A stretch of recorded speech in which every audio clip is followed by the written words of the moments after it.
Well, first of all, did you eat? Was it good? Well, give a round of applause to the workers who've been out here all day, working all day with workers. We appreciate you.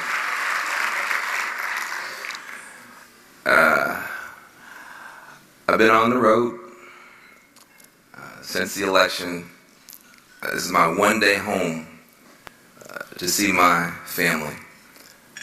I leave tomorrow for 10 more days and then we'll have our holiday. You ask me, well, what am I doing here? Why am I not home? My children insisted that I come here tonight. They insisted.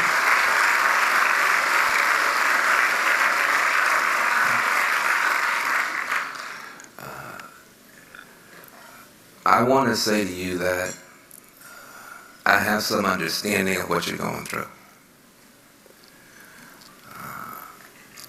Sometimes God picks a people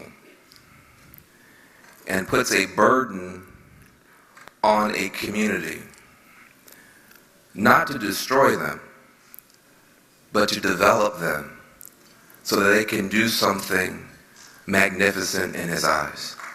Sometimes that's what happens.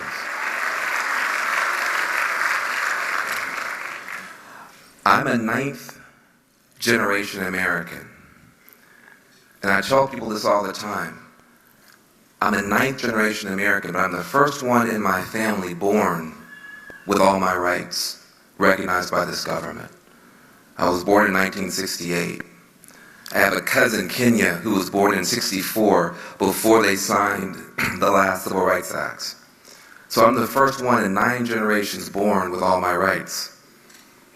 And it would be easy for me and easy for other African Americans to be bitter about our journey here. But I think most of us see it differently. It was through our struggle that America became America. You see, the founding of our country was 2 things and not one. And your role here is to complete something in America that's been a long time coming. The American Muslims have been called to save a great faith and a great nation at the same time. That's what you've been called to do.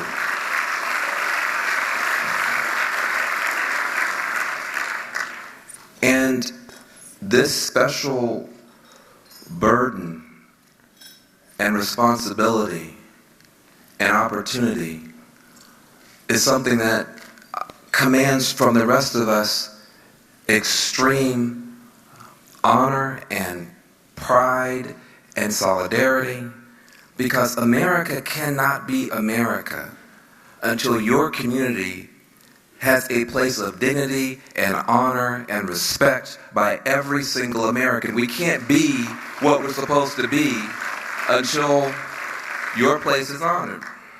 Now let me say something about the country. At our founding, we were 2 things. The founding reality for America was ugly and unequal, according to Jefferson himself. That's not Van Jones, a CNN lefty dude, saying something bad. Don't freak out. If you were to go to Washington, D.C. right now and go to the Jefferson Memorial, and if you were to climb the steps, you would see in marble and stone Jefferson's own reflections on the founding of the country. And what Jefferson said about the country, Jefferson, who owned a Quran, by the way, but what Jefferson said about the country was this. He said, "I tremble for my country when I reflect that God is just. I tremble for my country when I reflect that God is just. That's not triumphalism. That's not, we did it. That's not, we've achieved perfection. That's Jefferson reflecting on the enslavement. And in my own imagination, I think maybe he was reflecting on the fact that even at that moment, women could not vote. Native American lands were being stolen. If you didn't own property, you couldn't vote. He said, I tremble for my country. When he thought about the shortcomings, when he thought about the founding reality, he said, I tremble. What will God do to a nation like this? And if that's all that America was, this ugly founding moment with the enslavement of human beings honored in the document, women left out of the document, Native Americans considered savages and left out of the document, if that's all America was, that founding reality, it wouldn't command the love and respect of nations. But the truth is that America was always two things. Yes, there's that founding reality, but there was also the founding dream. Also the founding dream. And that very same Thomas Jefferson, if you just turn your head, we hold these truths to be self-evident, that all are created equal. And that's what we are. This founding reality that was ugly, and this founding dream that's about equality, the most beautiful dream in the world. Who are we? What is an American? What makes us Americans? We have every color, every faith, every gender expression, every sexuality, every kind of human being ever born is right here in one country. What makes us Americans? We are that rainbow people, that many-colored people, that many-tongued people, that rainbow people unique in the world, that every generation tries to close the gap between that founding reality and the beauty of the founding dream. And every generation, we take one more step. We don't get there. We don't get to perfection, but we get closer to a more perfect union. And now it's your turn. This is the moment. This is the moment. This is the moment.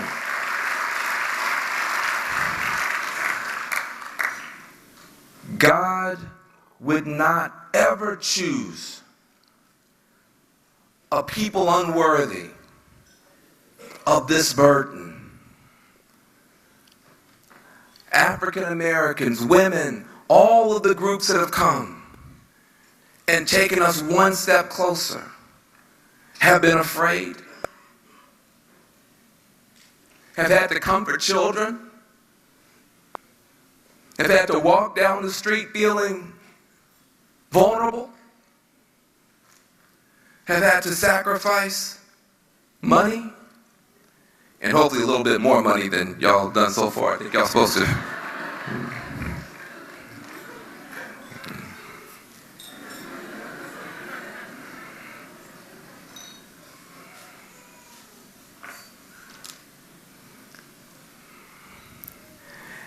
And we call those people in all the communities who step forward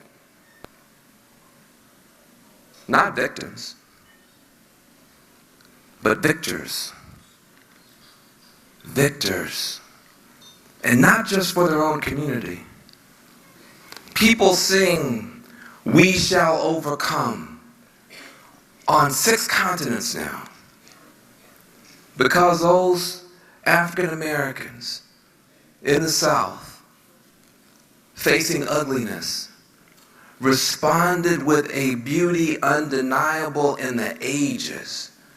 People talk about Dr. King and Fannie Lou Hamer and Ella Jo Baker and the student freedom riders all around the world. And they had fewer resources than you. They had less education than you. They had less standing and respect than you. But when they decided to stand up, they lifted the nation and the world and humanity to a new place. So don't go out of here feeling other than blessed by God. You are our best community. That you are. This is undeniable. Nobody can hold a candle to what you've achieved. That's how great this responsibility is. God chose our strongest community. God chose our most beautiful community. God chose the community that all the other communities aspire to be like. You, with your faith, with your family, with your education, with your entrepreneurial zeal, with your respect for each other. You have been chosen because you have the strength to do it, because you have the dignity to do it. They had a whole convention, the Democrats. Nobody can remember a single word that anybody said except Michelle Obama and the brother who was just up here. Nobody can remember a word. Nobody can remember a word. That's your community. That's the strength you bring to our country.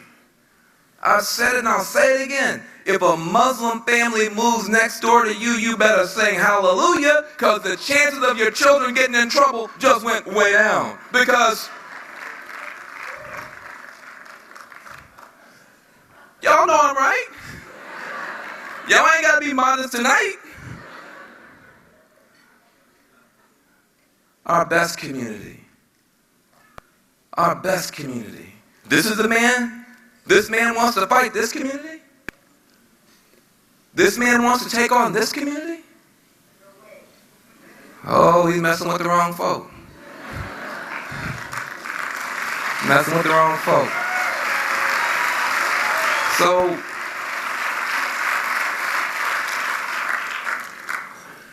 I'll leave you with this.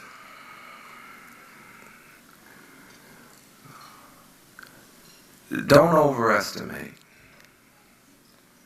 what this man has achieved. You'll make wrong decisions. Your calculations will be off.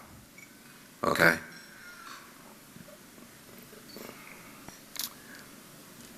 $310 million Americans. The majority voted against him. Who voted? The election was won because 79,000 people in 3 states jumped the fence. And when you ask those people why they jumped the fence, they don't mention you. They don't. They mention the factory jobs that were lost. They mention the fact that the Democrats sometimes seem to be elitist and out of touch. They mention a sense of unease and some cultural anxieties, but they don't mention you. They don't.